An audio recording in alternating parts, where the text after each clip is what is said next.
अलैक्म। वालेकुम सलाम। सर मैं प्रेजेंट कर सर, लूँ आज का लेक्चर आ, क्वेश्चन। ये सर एक 2 मिनट वेट कर लेते हैं और फिर स्टार्ट कर लेते हैं। सेशन में लाइव ओके करती है। ओके।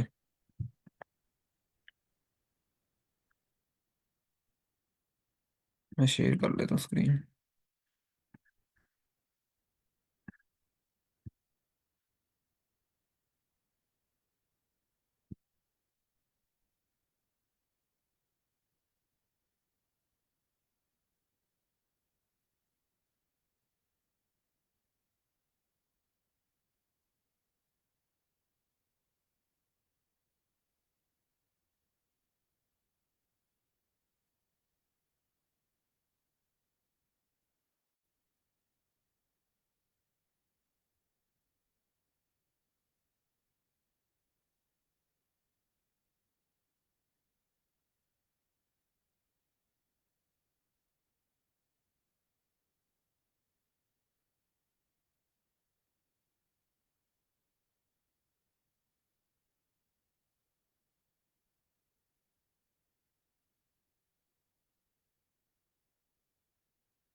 सर, हम स्टार्ट कर सकते हैं। Okay sir. आज का जो हमारा क्वेश्चन है वो ये है, remove zero sum consecutive nodes from link list. अच्छा। Given the head of a link list, हमारे पास एक हेड है लिंक लिस्ट का। We repeatedly delete consecutive sequence of node that sum to zero. Means इसमें ये कह रहा है कि फॉर एग्जांपल जो हमारे पास जो हेड है, लाइक 1 2 और है 3। फॉर एग्जाम्पल 1 और 2 ये हो गए 3 हमारे पास। अच्छा, ये 3 हो गए हमारे पास। इसी तरह ये माइनस, हमारे पास एक -3 था। अब ये 3 और -3 हो गया इज इक्वल 0 हो गया। मीन्स कि ये कह रहा है हमने इस ऐसी कंजक्टिव उसको डिलीट करना है जिनका सम जो हो वो 0 के इज इक्वल हो जाए। Until there are no sequence, until जब तक उसके सीक्वेंस ना बने। After doing so return the head of the final link list. आप इस डिलीट करने के बाद जो उस रिटर्न कर दें उसके हेड को, जो उसका फाइनल बने लिंक लिस्ट का। You may return any such answer. अच्छा। अच्छा, इसमें हमें अब एक चीज हमें क्लियर हुई है कि फर्स्ट ऑफ ऑल तो हमने उस नोड को डिलीट करना है जिसका सम 0 हो जाए। अच्छा। फर्स्ट ऑफ ऑल हम बनाएंगे डमी नोड। जिसके डमी नोड हम इसलिए बनाएंगे कि वो हैंडल करती है उन केसेस को जहाँ पे हमारा जो नोड्स होते हैं वो रिमूव हो जाते हैं। उन केसेस को हैंडल करने के लिए हम डमी नोड बनाते हैं। Dummy is equal to list node. अच्छा। फिर हम डमी डॉट नेक्स्ट इसको हम हेड के इज इक्वल कर देते हैं। अच्छा। देन हमने एक बनाते हैं प्रीफिक्स सम। इसका मैं आपको बताता हूँ इसका क्या रोल है, प्रीफिक्स सम। अच्छा। प्रीफिक्स सम क्या करता है, ये हमें हेल्प करता है उस डिटेक्ट करने में, रिमूव करने में सब एरेस के अंदर जिसका सम जो होता है 0 के इज इक्वल होता है। उसके लिए ये हेल्प करने में ये एक अहम रोल प्ले करता है प्रीफिक्स सम। इसको मैं आप आगे जाके बताता हूँ आपको उसका क्या है, ये हमारा क्वेश्चन हो जाएगा। अच्छा। फिर हम एक डिक्शनरी बनाएंगे। डिक्शनरी ये इसलिए हमने बनाई है क्योंकि जो हम 0 के जो इज इक्वल होगा ना, इसको यहाँ उसको यहाँ पे ना स्टोर करवाएंगे डिक्शनरी के अंदर। ये पूरा क्वेश्चन हो जाए फिर मैं आपको एक बार दोबारा बताऊंगा।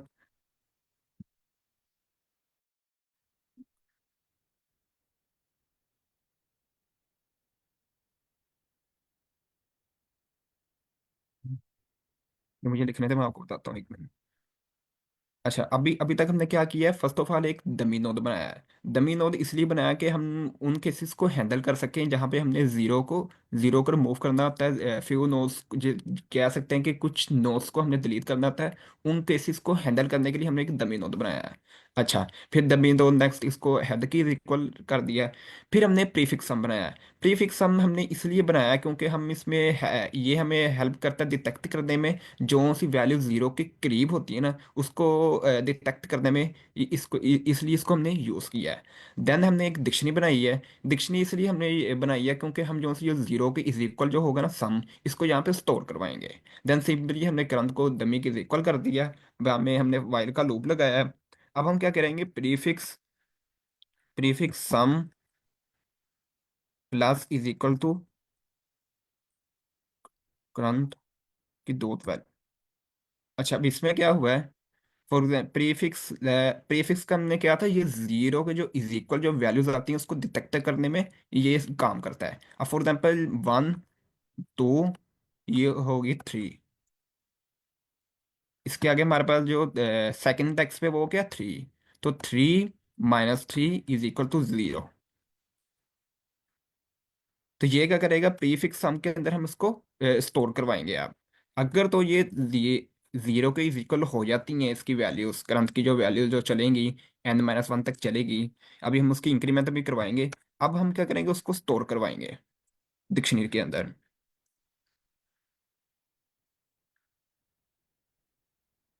इज इक्वल टू करंट, इसको हम अगेन हमने क्या किया, जो भी हमारा sum is equal to zero होगा, प्रीफिक्स उसको डिटेक्ट करने में एक अहम रोल प्ले करता है। फिर हमने क्या किया, उसको इज इक्वल कर दिया करंट ऑफ वैल्यू को। अगर वो जीरो के इज इक्वल हो जाती हैं तो हमने क्या किया, डिक्शनरी के अंदर उसको स्टोर करवा दिया। और हमने क्या किया, सिंपली उसकी यहाँ पर इंक्रीमेंट उसकी करवा देंगे। Current double R. अभी तक हमने जो काम किया ना वो ये किया, जो सी जो हमारी जो वैल्यूज जो हैं वो जीरो के जब इज इक्वल हो जाएंगी तो हमने उसको क्या किया, डिक्शनरी के अंदर स्टोर करवा दिया है। अच्छा, देन हम अगेन एक प्रीफिक्स सम बनाएंगे जो हमें हेल्प करता है जीरो को वैल्यूज के डिटेक्ट करने में। अच्छा, फिर हम करंट की is equal to me while current,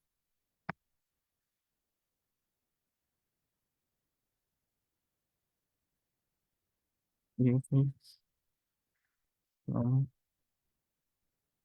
plus is equal to current dot value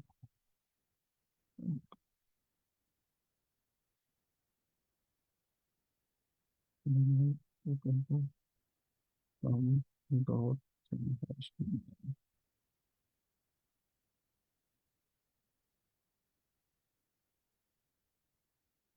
अच्छा, अब इधर हमने क्या किया है कि जो सी भी जीरो वैल्यूज है थी वो है अभी भी मेमोरी के अंदर ही है। ये देखिए मैंने क्या किया है, वो अभी भी मेमोरी के अंदर ही है, सिंपल।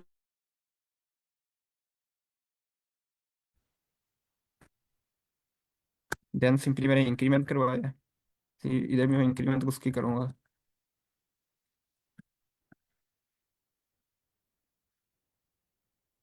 देन सिंपली मैं उसकी रिटर्न कर दूंगा डमी दोस्त नेक्स्ट को। अच्छा, अगेन फर्स्ट ऑफ ऑल हमने क्या किया, एक डमी नोड बनाया है। डमी नोड इसलिए बनाया ताकि हम उन केसेस को हैंडल कर सकें जहां पे हमने नोड्स को डिलीट करना होता है। देन हमने डमी नोड नेक्स्ट को इज इक्वल कर दिया हेड के। देन हमने प्रीफिक्स हम इसलिए लगाया ताकि ये हेल्प करता है हमें, ताकि हम उसको इजीली उसको डिटेक्ट भी कर सके, रिमूव भी कर सके उन वैल्यूज को जिनका सम जीरो के इज इक्वल हो। अच्छा, जो सी जीरो के इज इक्वल जो वैल्यूज हो जाएंगी देन हमने उसको डिक्शनरी के अंदर स्टोर करवाएंगे, जो सम ऑफ मैप वेरिएबल उसके अंदर हम उसको स्टोर करवाएंगे। देन हमने करंट को डमी के इक्वल कर दिया।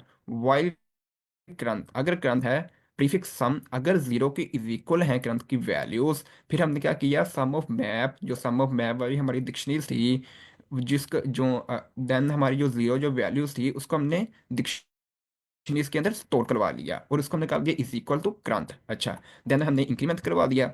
देन हमने फिर एक prefix sum is equal to zero बनाया, क्रांत को इज इक्वल टू डमी के इज इक्वल कर दिया।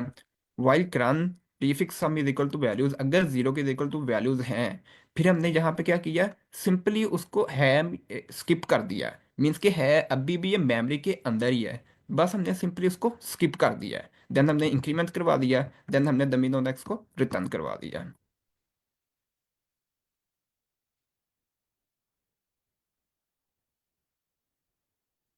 C U double, sorry spelling गलत है मेरे, C U double D U double, ये था जी इसका आंसर। किसी का कोई क्वेश्चन हो?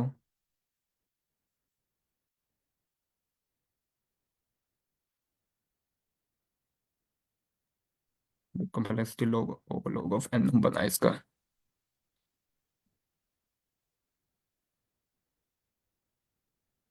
अच्छा मैं शायद मिस कर गया हूँ, मुझे ज़रा बता देंगे आप किस तरह जी प्रीवियस को स्टोर कर रहे हैं? Let's say for example example 3 पे जाते हैं। किधर? एग्जांपल 3 पे जाते हैं हम, 3 लेफ्ट थ्री साइड रो, पे।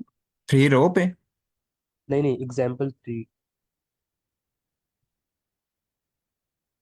ये वाला? जी जी बिल्कुल। अब लेट्स से हम लिंक लिस्ट के अंदर हैं और हम 1 के ऊपर हेड आ गया हमारा, 2 के ऊपर आ गए हम, और हमने प्रीवियस वाला स्टोर कर लिया 1 का रेफरेंस रखने के लिए। हमने लेट्स से हम एक दफा 3 और, दोबारा, जी जी, एक दफा दोबारा बोलना किस सर। तरह हम किस तरह हम 1 तक रखेंगे इसको? जी वन तक किस तरह रखेंगे? सॉरी, आप एक बार इसको रिवाइज करवा दें। मेरे ख्याल से मैं कहीं मिस कर गया हूँ कि आप वैल्यूज किस तरह स्टोर कर, लाइक फॉर कंसेक्टिव एग्जांपल ये वैल्यूज। देखिए, अब थर्ड एग्जांपल की बात करता हूँ। वन, अब पहले स्टेटमेंट पढ़ते हैं फिर इस पे आते हैं तरह। Given the head of a link list, हमारे पास एक हेड है लिंक लिस्ट का। We repeatedly delete consecutive sequence of node that sum to zero, जिसका सम जीरो के इक्वल हो, until there are no sequence. After doing so, return करे head of the final linked list. You may return any such answer. ठीक है, आप किसी की तरह से उसके फाइनल जो लिंक लिस्ट बनेगा आप उसको रिटर्न करवा सकते हो। अच्छा मैं यहाँ पे बताता हूँ। One, two, for example one two बन गया, इसी ये बन गया थ्री। मीन्स कि वो कह रहा है आप किसी भी तरह से उसको रिटर्न करवा सकते हो, लाजमी नहीं कि सिर्फ यही आपका जीरो के इज इक्वल बने। आपका अगर ये भी इक्वल जीरो के इज इक्वल बन रहा है तो आप उसको भी करवा सकते हो सिंपल। उसने बोला किसी भी तरह से आप उसको रिटर्न करवा सकते हो। फॉर एग्जाम्पल अगर ये भी हमारा बन रहा है वन टू, अब वन टू हो गया थ्री, तो थ्री और जो सेकंड हमारी जो इंडेक्स पे है थ्री, तो उसकी ये भी हमारा हो गया three minus three is equal to zero हो गया। इसको भी आप रिटर्न करवा सकते हो। या फिर इसको भी आप सिंपल रिटर्न करवा सकते हो, जो सेकंड इंडेक्स पे है थ्री, और उसके बाद जो थर्ड इंडेक्स पे थ्री, इसको हम सिंपल जीरो, ये भी सिंपल जीरो के इक्वल हो सकता है। तो हम किसी भी तरह से उसको रिटर्न करवा सकते हैं, बस जीरो के वो इज इक्वल होना चाहिए।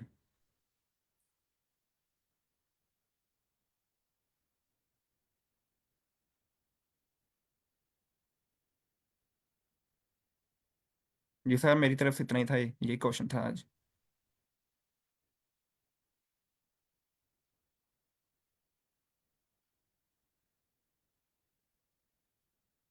जी, कोई और जो प्रेजेंट करना चाहे आज?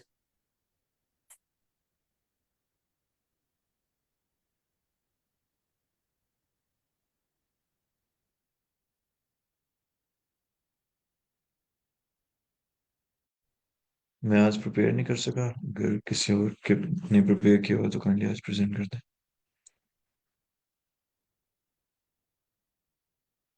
यस सर, मैं कर लेता हूँ। जी sir, Qasim.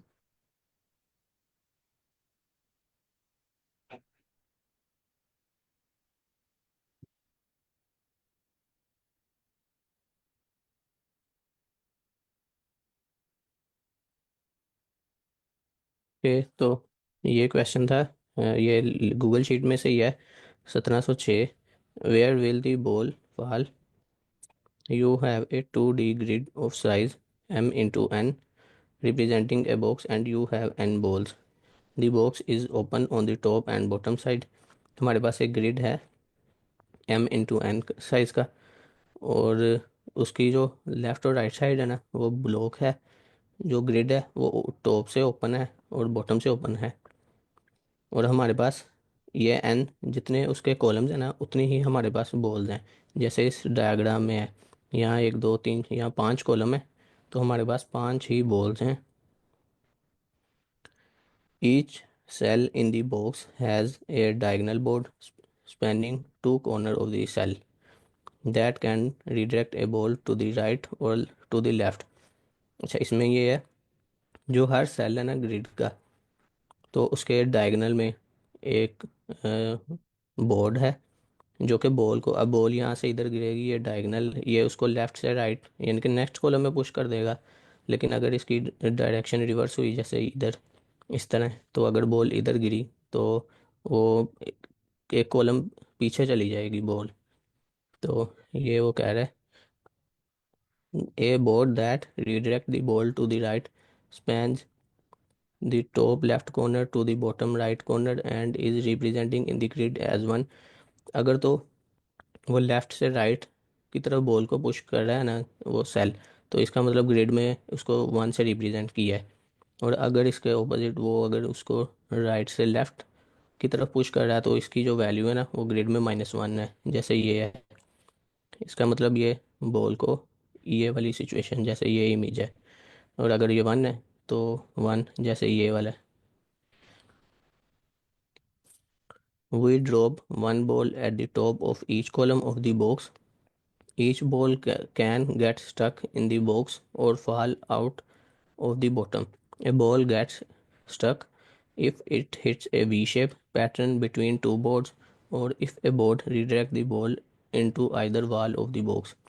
Return an array answer of size n where answer I is the column that the ball falls out of at the bottom after dropping the ball from ith column at the top, or -1 if the ball gets stuck in the box।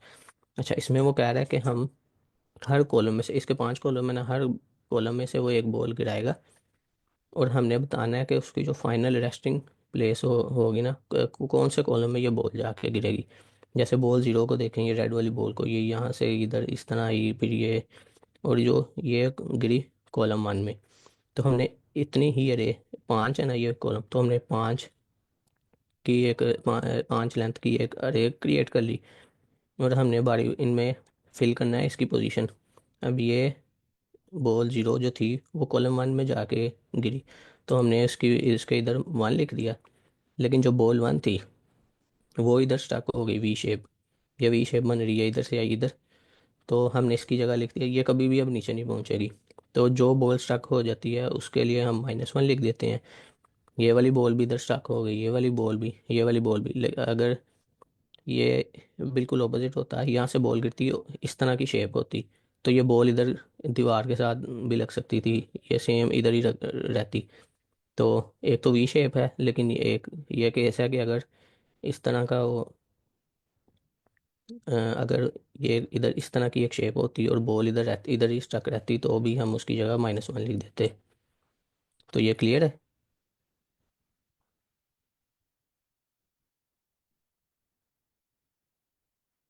जैसे ये है, इसमें -1 है, यानी कि एक column है इसके, एक मिनट।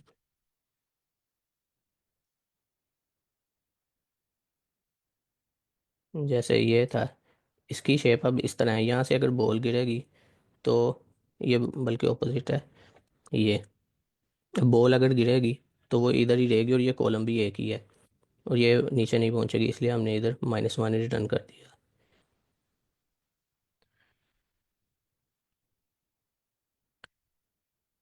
तो अगर तो ये क्लियर है तो हम उसकी तरफ चलते हैं। Sorry sir.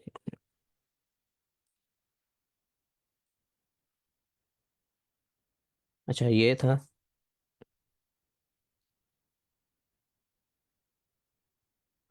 हम अब अप्रोच ये है कि हम अ, ये अगर एक बॉल है ना इधर, हम सिर्फ फिलहाल उसको देखेंगे कि हम उसको हर रो में से ट्रैवर्स करेंगे कि ये बॉल किधर गिरती है। ग्रिड इस तरह है, अगर हम उसको इस तरह रिप्रेजेंट करें तो वो, अगर तो 1 है तो इसकी शेप इस तरह है, इनके जो उसका बोर्ड है वो इस तरह है, और अगर तो -1 तो उसका बोर्ड इस तरह है। अब हम सिर्फ इसको देखेंगे।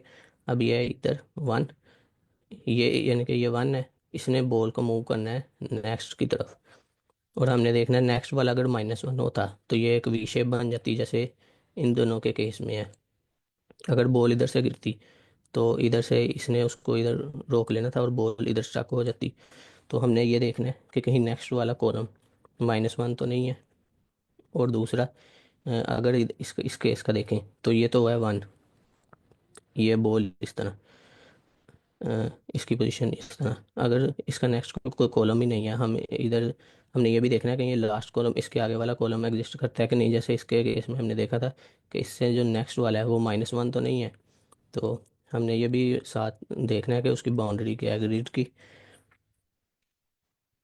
और फिर अगर तो उसके नेक्स्ट वाला -1 नहीं है, इसका मतलब बॉल नेक्स्ट मूव हो सकती है। तो हम उसके उसका जो कॉलम है इसको मूव कर हम, अभी इसका कॉलम वही है जो बॉल की पोजीशन है यानी कि 0। हम इसको कॉलम को एक प्लस कर देंगे और फिर हम बॉल को इस तरह इधर देखेंगे। इधर हमने देखा कि इसका जो नेक्स्ट वाला है इसकी पोजीशन तो 1 है, और हमने देखा इसको जो नेक्स्ट वाला है एलिमेंट नेक्स्ट कॉलम में वो है -1। तो इसका मतलब ये एक वी शेप बन रही है, बॉल इधर इस तरह स्टक हो जाएगी, तो हम इसके इधर -1 रिटर्न कर देंगे। तो ये इसकी अप्रोच थी, इसको कोड में देख लेते हैं। तो ये एक फंक्शन है ड्रॉप का। सी, इसमें सी क्या है, सी है फिलहाल हम एक ही बॉल को देखेंगे।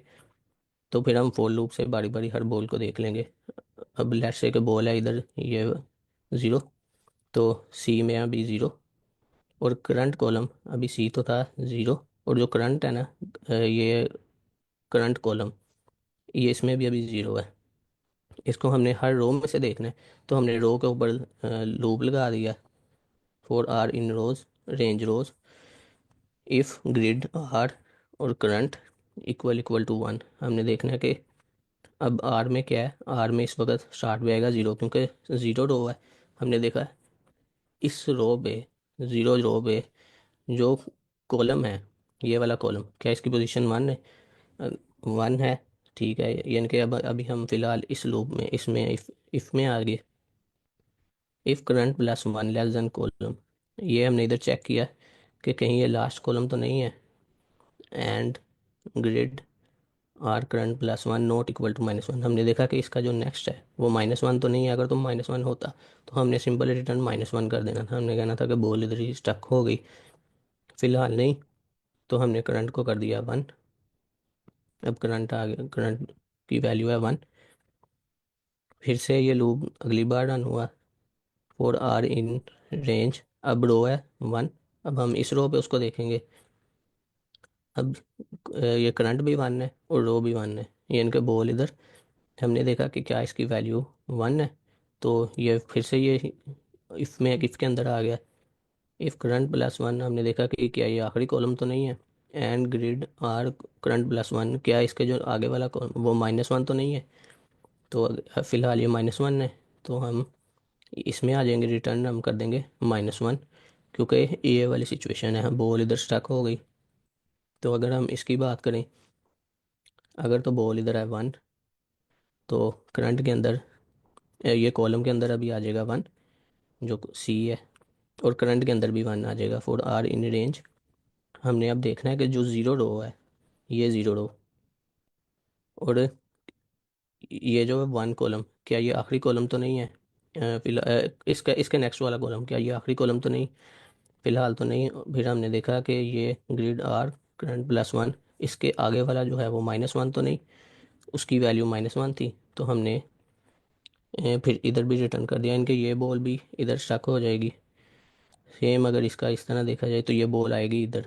अगर इसकी बात की जाए 2, हमने देख इस वक्त जो करंट की वैल्यू है वो है 2। सी सी की वैल्यू है 2 और करंट भी 2 है। फॉर आर इन रेंज रो, हमने अभी रो है 0, हम इस रो पे हैं। इफ अगर हमने देखा क्या इसकी वैल्यू 1 है, नहीं इसकी वैल्यू तो 1 नहीं है, हम अब इधर आएंगे। इफ करंट -1, करंट की वैल्यू क्या थी 2, करंट -1। हमने अब इसका पीछे वाला एलिमेंट देखना है, हमने देखना है क्या ये -1 तो नहीं हो गया। ये मिनिमम 0 तक जा सकता है, अगर तो 0 से पीछे चला गया तो इसका मतलब ये बाउंड्री से एक्सीड कर जाएगा। तो हमने देखा कि अभी तक तो ये बाउंड्री से एक्सीड नहीं किया है। फिर हमने देखा कि इसका जो पीछे वाला एलिमेंट है, क्या वो 1 है? तो वो 1 है। अगर 1 का मतलब है कि अगर बॉल इधर से गिरी तो भी वो स्ट्रक हो जाएगी इसी जगह, अगर इधर से गिरी तो भी वो वी शेप बन जाएगी। ये दोनों जहाँ पे ऑपोजिट होंगे ना, नेक्स्ट वाला या प्रीवियस वाला, तो इसका मतलब उधर वी शेप बन रही है। तो यही हमने देखा कि उधर वी शेप बन रही थी, तो हमने रिटर्न -1 कर दिया। नहीं तो हम ये बता देते कि बॉल की पोजीशन पिछले कॉलम में है। तो ये क्लियर है?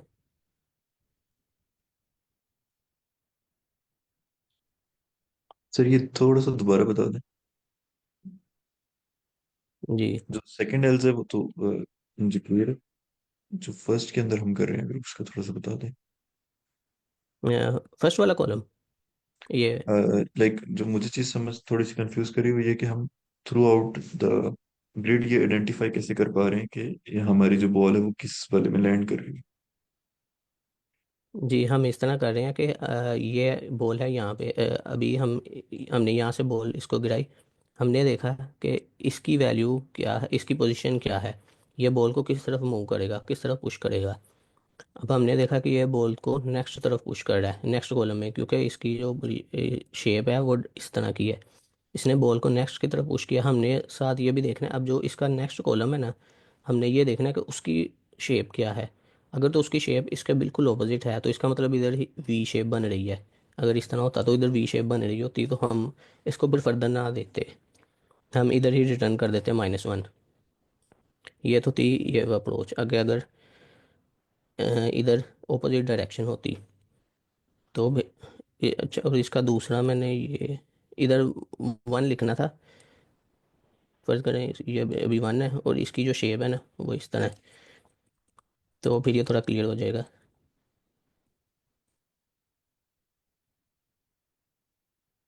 जी सर लेट सपोज कि मैं एनोटेट नहीं कर पाता। मैं ये ग्रिड के जो हमारा पहला आपने ग्रिड बनाया है ना मैं यहाँ पे थोड़ा सा समझाने की कोशिश करता हूँ कि हम हैं वन के ऊपर। बिल्कुल जो स्टार्ट वाला वन है लेफ्ट साइड जी। के ऊपर। ठीक है। यहाँ से हमारी बॉल जो है वो चली गई एक स्टेप राइट और एक स्टेप डाउन। Right sir. जी, यहाँ से हम चली गई, यहाँ से बॉल इस तरफ मूव, इसने उसको इस तरफ पुश कर दिया, जी इस इस कॉलम की तरफ मूव तरफ। होगी लेकिन एक स्टेप डाउन भी होगी। Right sir. यानी कि सेकंड रो के जी। अंदर वन इंडेक्स के ऊपर आ गई यानी कि सेकंड पॉइंट पे आ गई। अब जी, सेकंड पॉइंट क्योंकि से इसकी जी जी, जी जी क्योंकि सेकंड पॉइंट इसकी पे जाके पोजीशन -1 नहीं है, इसीलिए वो बॉल अब डाउन भी चली जाएगी, एक पोजीशन डाउन इस रो में आ जाएगी। जी एग्जैक्टली और उसके बाद अ, अब ये यहाँ पे जाके स्टक हो सकती है या तो ये जा सकती है थर्ड लाइन जो थर्ड रो है उसके फर्स्ट इंडेक्स के ऊपर लेफ्ट साइड के ऊपर। Am I correct? नहीं, अब यहाँ पे ना हमने इसने उसको मूव कर दिया नेक्स्ट कॉलम में, क्योंकि इसकी जो पोजीशन है ना वो भी इसकी शेप इस तरह है कि ये इसको मूव करेगा नेक्स्ट कॉलम की तरफ, जो ये है ग्रिड। लेकिन इसने उसको इस ओके। तरफ पुश किया, और जो ये ऑपोजिट है, ये इसकी जो शेप है वो इस तरह है। अब जी बॉल तो वो इधर यहाँ पे स्टक स्टक हो होगी। जाएगी। हाँ, ये अब ठीक नेक्स्ट है। नीचे निचली रो में मूव नहीं हो ठीक है।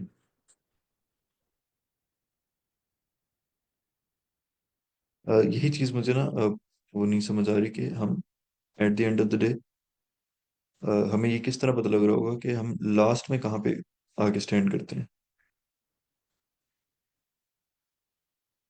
अगर किसी अगर आप एक्सप्लेन कर दें कोई और इसको किसी एग्जांपल से एक्सप्लेन कर दें।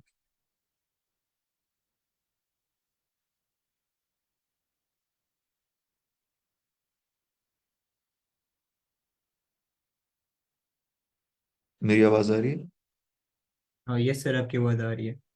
हाँ सर, कासिम आप ही एक्सप्लेन कर दें क्योंकि इसकी मुझे भी समझ नहीं आई।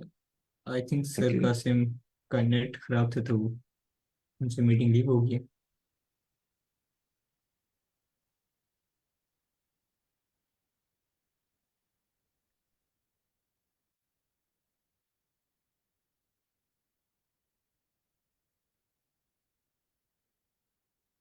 कुछ देर वेट करते हैं, सर कासिम भी दोबारा ज्वाइन कर लेंगे। जी सर।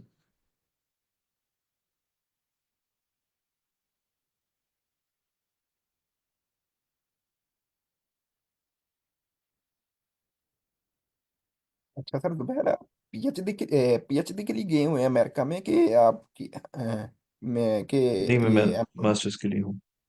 मास्टर के लिए? जी।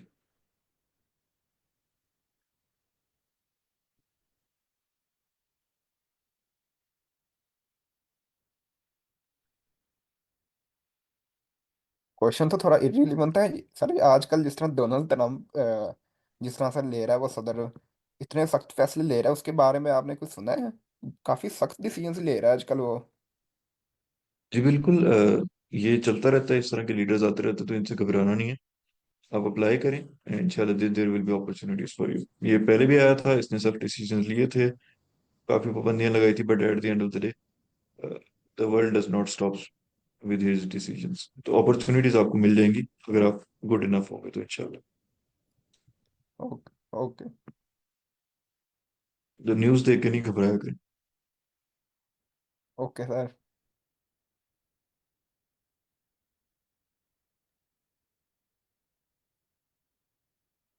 आई थिंक सेशन को कंटिन्यू करते हैं। सर कासिम शायद वापस ना आए। कोई और जो प्रेजेंट करना चाहे।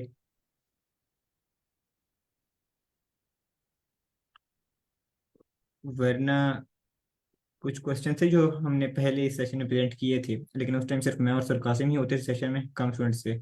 तो उनमें से मैं एक प्रेजेंट कर सकता हूँ अभी। जी सर प्लीज।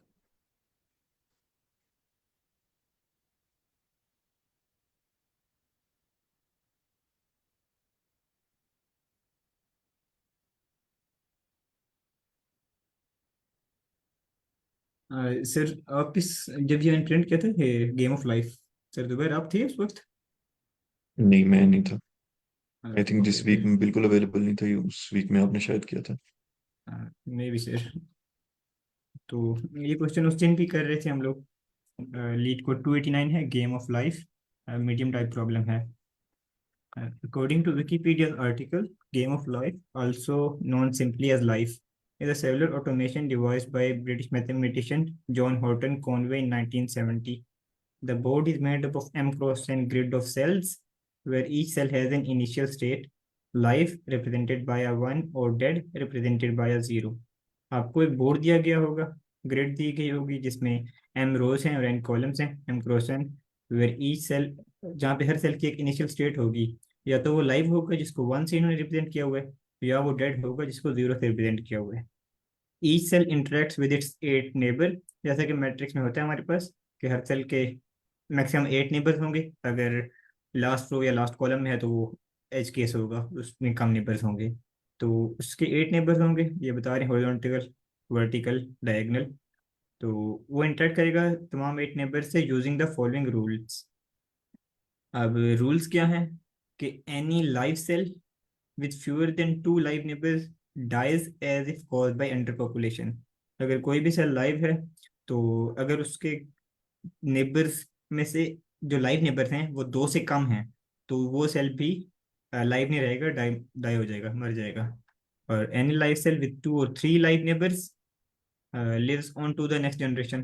कोई लाइव सेल है उसके दो तीन, दो या दो से ज्यादा, मतलब 3 हैं लाइव नेबर्स, तो वो अगली जनरेशन में लिव करेगा।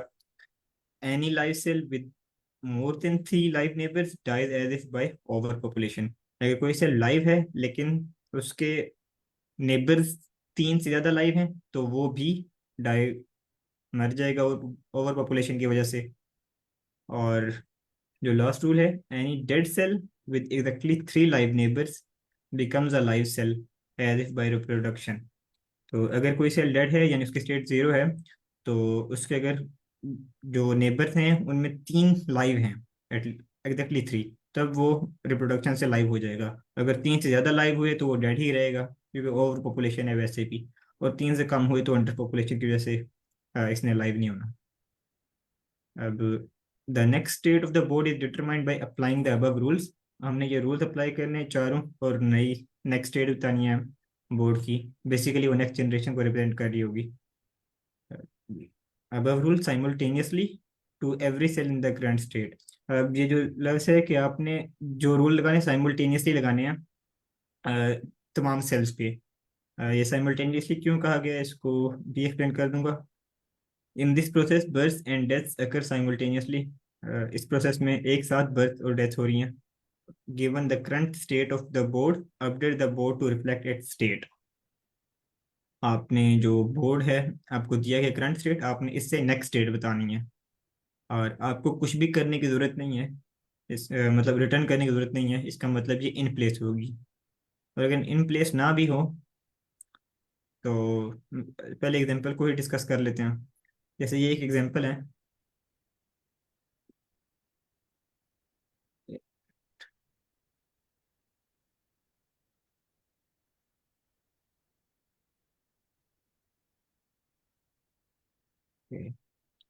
तो ये एग्जांपल 1 हमें दी गई है। इसमें हमारे पास ये एक सेल है, ज़ीरो वाला।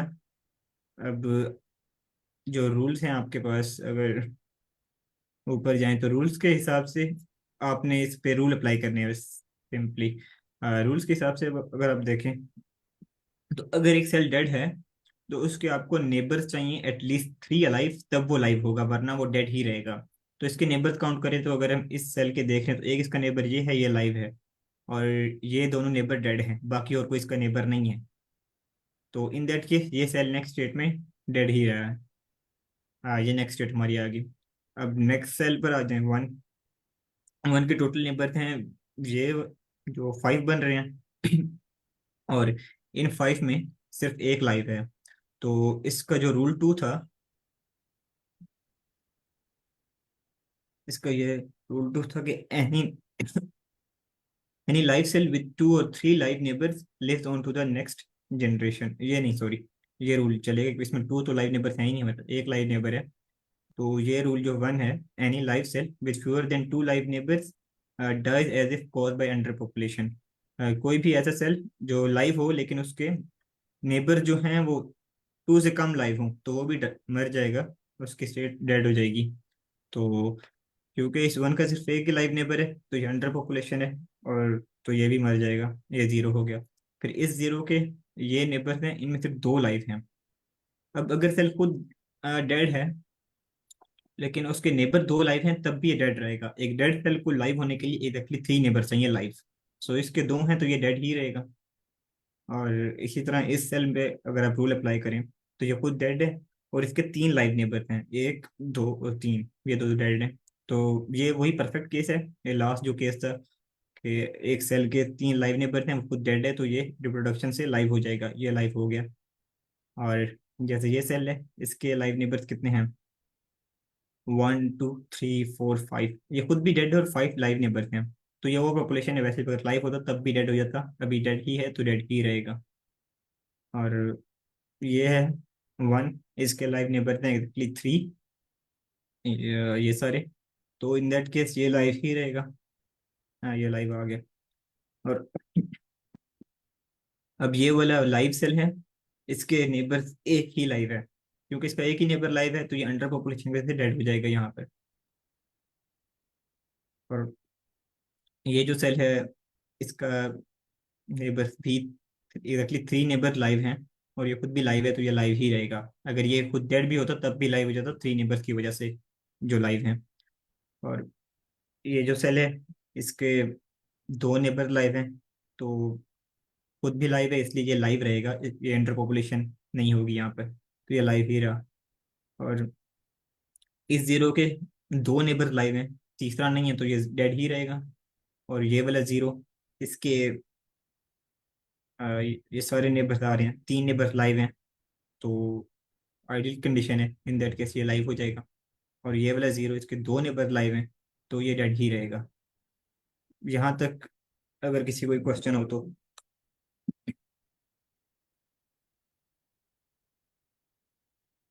आई थिंक यहाँ तक एक्सप्लेनेशन यही थी। तो अगर इसके सॉल्यूशन की तरफ जाएं तो उन्होंने कहा कि आपने इन प्लेस मॉडिफिकेशन करनी है, या मतलब आपने रिटर्न कुछ नहीं करना। तो अगर रिटर्न नहीं करना तो अगर मैं यहीं पर चेंजेस जारी करना शुरू कर दूं या करना शुरू कर दूं, तो लेट से ये सेल था ना, मैंने कहा अच्छा ये 0 0 ही है ना, जब ये सेल चेंज हुआ ये भी लाइव है, मैंने इसको देखा अच्छा डेड हो गया, अगर मैं इधर ही इसको डेड कर दूं तो नेक्स्ट टाइम अगर किसी सेल ने लाइव नेक्स्ट टाइम देखें, अब मसला पड़ जाएगा। अब जो मैं इस सेल के कितने पहले लाइव नेबर थे, इसके 1 2 3, अब रह गए हैं 1 2, तो इधर मसला आ सकता है। या एग्जैक्टली इस जीरो ने लाइव होना था, ये लाइव होना था, लेकिन अब चूंकि ऊपर जीरो कर चुका हूँ तो अब ये लाइव नहीं होगा, सो ये जीरो हो जाएगा, तो मेरा आंसर गलत आ जाएगा अगर मैं अभी उसी वक्त उधर चेंजेस करता हूँ 1 बाय 1 करके। तो ये प्रॉब्लम है कि हम ऐसे करके नहीं कर सकते, डायरेक्टली इन प्लेस हम चेंजेस नहीं कर सकते। क्या ये प्रॉब्लम क्लियर है कि हम डायरेक्टली क्यों नहीं कर सकते, या यहाँ तक कोई क्वेश्चन हो?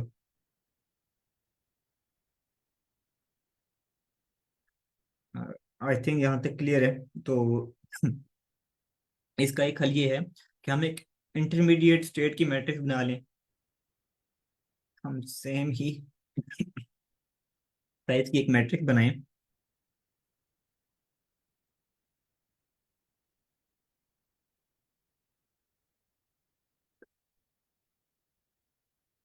सॉरी, एक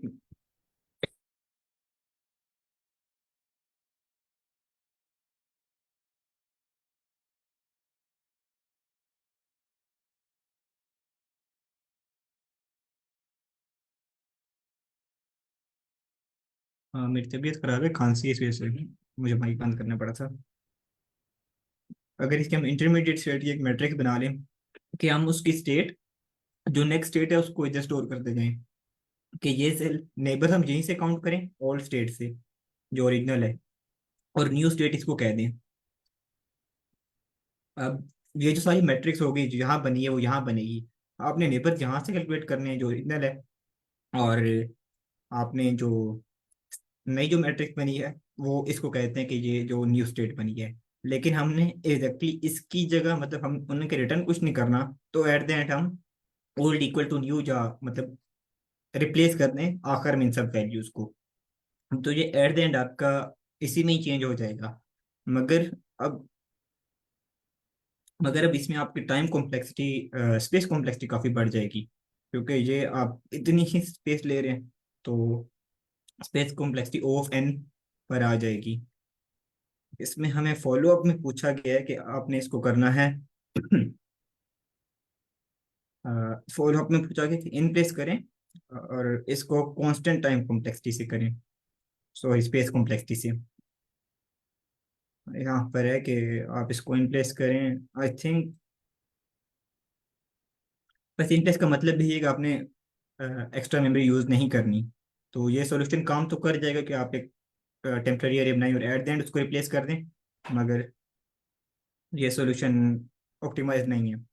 तो इसका एक सॉल्यूशन ये है कि हम कोई ऐसा मेथड बनाएं जिससे हमारे पास हमें नई स्टेट भी पता लग जाए और पुरानी स्टेट भी पता चल जाए।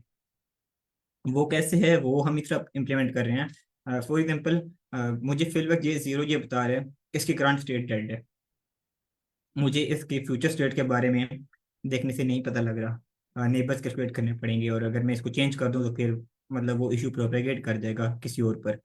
तो एक ये टू स्टेबल टाइप है, ये सामने बना हुआ है। बेसिकली ये क्या कर रहे हैं, हमने एक नई कोडिंग स्कीम बनाई है, या जो भी kind मेथोडोलॉजी बनाई है कि ये टू स्टेबल है, कह सकते हैं कि हमने एक कोड लिखा है जीरो, के जीरो क्या रिप्रेजेंट कर रहा है कि जब कि ओल्ड यानी करंट स्टेट जीरो हो और न्यू स्टेट भी जीरो हो, यानी एक सेल पहले भी डेड है नई स्टेट में भी डेड है, तो हमने उसको कोड जीरो कह दिया है। अब जीरो जहाँ भी होगा तो हम ये समझेंगे कि ठीक है, ये पुरानी स्टेट में भी डेड था और न्यू स्टेट में भी डेड है। और नेक्स्ट इसी तरह अगर कोई सेल ओल्ड में लाइव है 1 है और न्यू में डेड है, जैसा कि ये वाला, ये ओल्ड स्टेट में लाइव है और न्यू में डेड है, तो उसको हमने कोड 1 दे दिया। और अगर कोई सेल ओल्ड में, यही 4 पॉसिबल कॉम्बिनेशन हैं कि कोई सेल अगर ओल्ड में डेड है और न्यू में लाइव है, तो इन दैट केस उसको कोड 2 दे दिया है कि ये वाला लाइव हो रहा है, ये वाला, यस। सो उसको हमने कोड 2 दे दिया। और एक सेल अगर ओल्ड में लाइव है और न्यू में भी लाइव है, तो इन दैट केस उसको हमने कोड 3 दे दिया है। यही 4 पॉसिबल कॉम्बिनेशन हैं कि या एक सेल है जो दोनों स्टेट में डेड है, या पहले लाइव है फिर डेड हो गया है, या पहले डेड है फिर लाइव हो गया है, या लाइव है और लाइव ही रहा है। इसके अलावा और कोई पॉसिबल कॉम्बिनेशन नहीं है। ये 4 स्टेट्स हैं, तो इन 4 स्टेट्स के लिए हमने कोड डिफाइन कर दिए हैं। अब हम क्या कर रहे हैं, हम ये कह रहे हैं अब इन इस कोडिंग से सिंपली हमने यहाँ रिप्लेस कर देना है यहीं पर। अब हम इन प्लेस काम कर सकते हैं। कैसे? आप सिंपली इस कोड को देखेंगे, ये सेल है, अच्छा इस सेल का नेबर देख लें, एक ही नेबर है, तो रूल्स के हिसाब से इस सेल ने डेड ही रहना है। तो इसकी करंट स्टेट भी डेड है और न्यू स्टेट भी डेड है, तो हमने उसके लिए कोड कौन सा पुट करना है? 0। तो 0 को पुट कर लेते हैं, या पहले लिखा हुआ है तो वही चल जाएगा। उसके बाद अगर ये सेल है, ये अभी लाइव है, तो इन दोनों में से कोई एक रूल लगेगा। और इसके नेबर देखें तो एक ही नेबर लाइव है, इट मीन्स कि ये डेड हो रहा है। तो ये कि ओल्ड 1 न्यू 0, यानी ओल्ड लाइफ न्यू डेड, तो 1 इसकी जगह कर देंगे। तो 1 है पहले भी, अब भी 1 ही रहेगा। और इसी तरह यही मैट्रिक्स बनेगी। मैं सिंपली, क्योंकि मैं इस न्यू स्टेट को देख कर ही ना इस सब को ही बना बना देता हूँ कि अभी ये सेल है 0। इन दैट केस आप इसका ऐसे कर सकते हैं कि अभी भी 0 है, एंड में भी 0 है, तो इसकी जगह 0 पुट कर दें। ये भी 0 है, बाद में 1 हुआ, तो इसकी जगह आप 2 पुट कर दें कोडिंग से। और ये भी 0 है और बाद में भी 0 है, तो इन दैट केस हम 0 ही कर देंगे। और ये अभी 1 है, बाद में 1 है, ये 3 आ जाएगा। और ये अभी 1 है, बाद में 0 है, तो ये 1 आ जाएगा। और ये अभी 1 है, बाद में भी 1 है, तो ये 3 आ जाएगा। और ये 1 और 1 आपके पास 1 और 1 बेसिकली आपको 3 ही बता रहे हैं। और 0 0 के लिए 0, और 0 1 के लिए आपके पास ये 2, और 0 0 के लिए 0। यहाँ तक अगर किसी कोई क्वेश्चन है तो पूछ सकते हैं।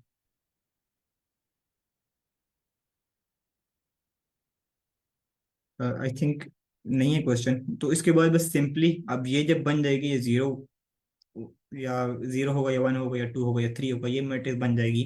तो अब सिंपली हम इससे नई स्टेट की मैट्रिक बना लेंगे। वो कैसे? अब इस कोड को वापस ट्रांसलेट करेंगे हम, कि जहां भी 0 है वहां पर 0 पुट कर देंगे, जहां 1 है वहां भी 0 पुट कर देंगे, मतलब कोड के अगेंस्ट उसकी न्यू स्टेट की वैल्यू पुट कर देंगे। तो ये हमारा कोड बन जाएगा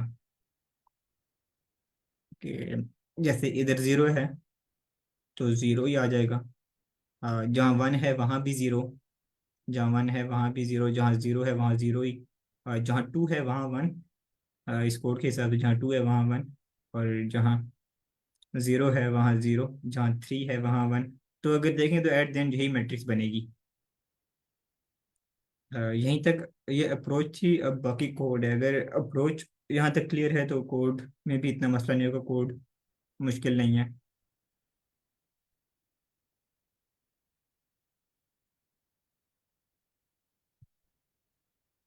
सिंपली से हमने ये किया कि हमने ये कोडिंग मेथड डिफाइन किया है, जिससे हमें एक कोड देख के पता चल रहा है कि एक सेल की करंट स्टेट क्या है और न्यू स्टेट क्या होगी। लाइक 2 रिप्रेजेंट कर रहे हैं कि फर्स्ट डेड था, अब लाइव है। तो इन दैट केस अगर हम नेबर कैलकुलेट कर रहे हैं तो हम देखेंगे अगर 2 है तो ठीक है, इसको हमने नेबर में काउंट नहीं करना। अगर हम उस सेल की जगह नई वैल्यू पुट कर रहे हैं, यानी नेक्स्ट डेट क्या है, तो अच्छा ये 2 है तो ये लाइव हो चुका है। सो इन दैट केस रिकॉर्डिंग हमें ये बता रही है। हमने अब कोड पे चलते हैं। हमने रोज और कॉलम्स में कैलकुलेट करनी है। इन पर हम लूप्स रन करेंगे। रोज हमने रो जितने भी आपके बोर्ड में रोज हैं और कॉलम जितने, एक रो की लेंथ जो है वो आपको कॉलम रिप्रेजेंट करके दे रही है। अब एक फंक्शन है काउंट नेबर्स। काउंट नेबर्स और बाद में आते हैं। पहले यहाँ से शुरू करते हैं। कोड फॉर लूप में आएगा। फॉर लूप पहली चल रही है रोज पर और दूसरी चल रही है कॉलम्स पर। अब हम किसी भी सेल का फर्स्ट टाइम 0 0 होगा, तो किसी भी सेल का हम एड्रेस दे रहे हैं, उसके नेबर्स काउंट कर रहे हैं। जैसे इधर हम आए हैं तो हमने इसका दे दिया आर और सी। आर फर्स्ट टाइम 0 होगा और सी भी 0 होगा, तो 0 0 ये। तो ये फंक्शन क्या करेगा, काउंट नेबर्स, जिसके तमाम नेबर्स काउंट कर देगा। कैसे कर रहे हैं वो बाद में देखते हैं। लेट्स से कि हमने काउंट कर लिए, जैसे इसके केस में नेबर्स आ रहे हैं 0 और इसके एक ही नेबर लाइव है, लाइव नेबर्स काउंट करेगा। तो इसमें ये जो भी है एन ई आई वेरिएबल इसमें 1 स्टोर हो जाएगा। अब हम देखेंगे कि अगर जो हमारा सेल है वो खुद लाइव है, अभी इसकी स्टेट क्या है, 0 की डेड है, तो इन दैट केस ये तो नहीं चलेगा ना, एल्स में आ जाएंगे कि एल्स में आएंगे कि वो डेड ही है। तो अगर वो नेबर जो है उसकी स्टेट 3 है, अब 3 बेसिकली क्या कोडिंग में रिप्रेजेंट कर रहा था कि वो पहले भी लाइव था अब भी लाइव है। इन दैट केस हम ये कह रहे हैं कि अगर वो पहले भी लाइव था अब भी लाइव है, तो आप उधर 2 प्लेस कर दो, राइट। हम उधर 2 प्लेस कर देंगे। ये कैसे काम कर रहे हैं इसको थोड़ा सा एक्सप्लेन करना पड़ेगा।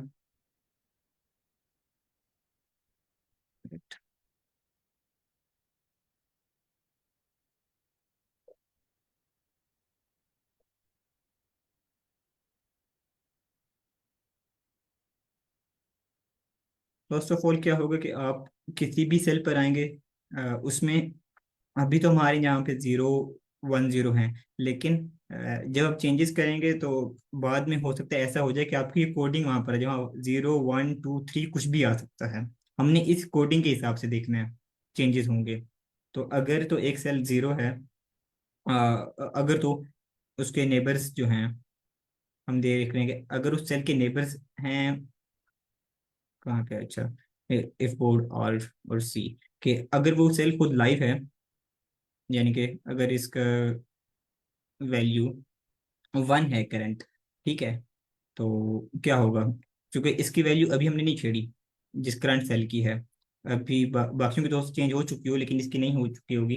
तो इन दैट केस ये खुद या 0 या 1 होगा करंट सेल जिसमें मौजूद है। तो अगर ये 0 है तो इन दैट केस तो ये चलेगी नहीं, ये लाइफ के केस में चलेगी जो कि ये वाला सेल है, लेकिन 0 के केस में नहीं चलेगी, एल्स चलेगा। तो हम देख रहे हैं कि अगर तो उसके, क्योंकि एल्स यहाँ पे एक ही कंडीशन है, हमें रूल्स के हिसाब से बताया गया था कि अगर 3 नेबर्स लाइव हैं एग्जैक्टली तभी वो लाइव होगा वरना डेड ही रहेगा।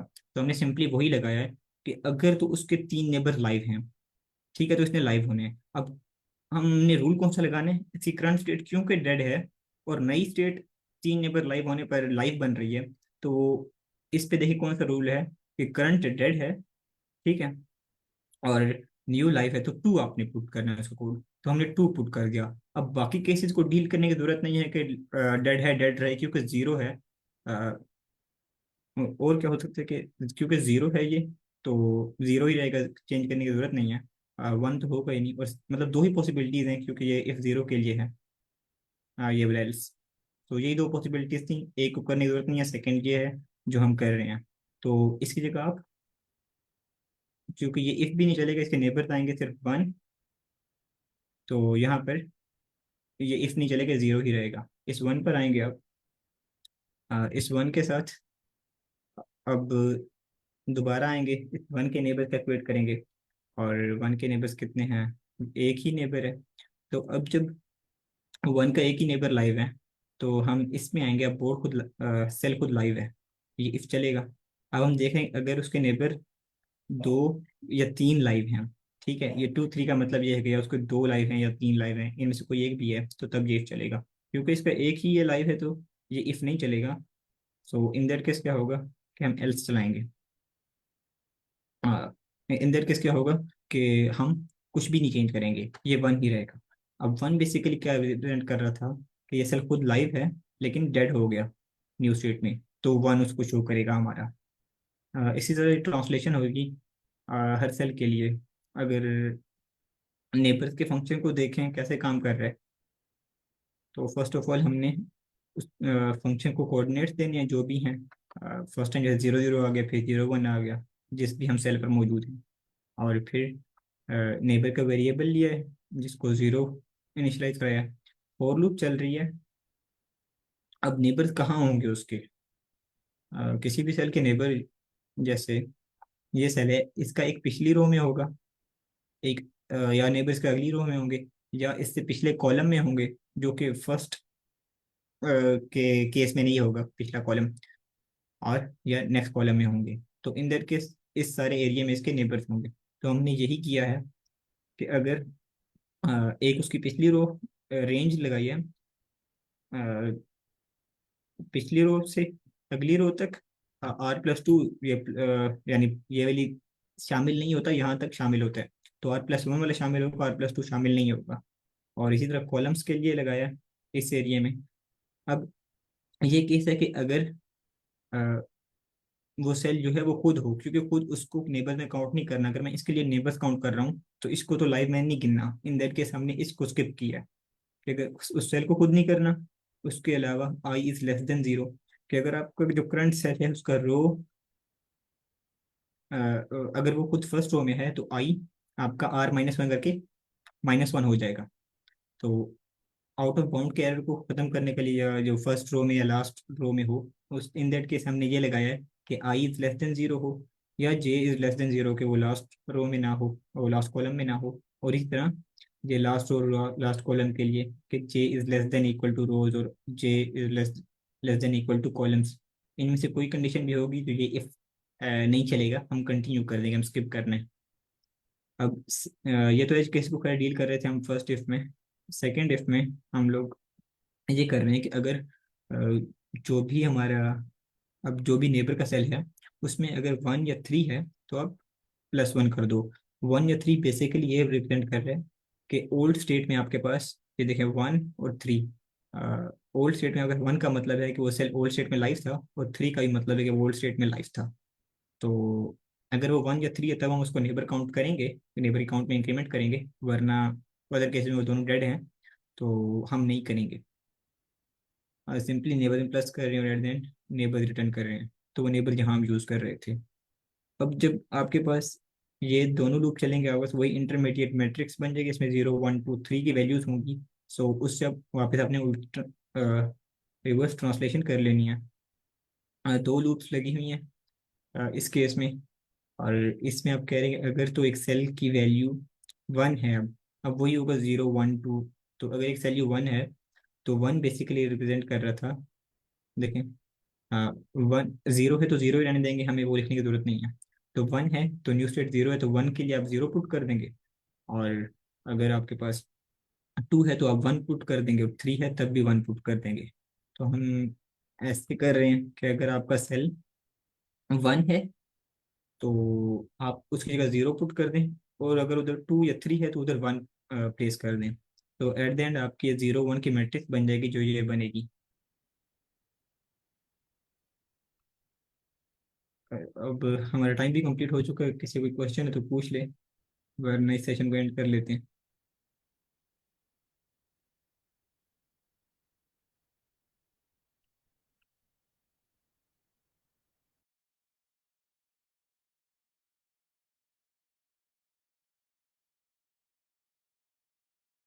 आई थिंक क्वेश्चन नहीं है, तो आज के लिए यही था। अगर इसमें किसी को क्वेश्चन हुए तो कल पूछ सकते हैं।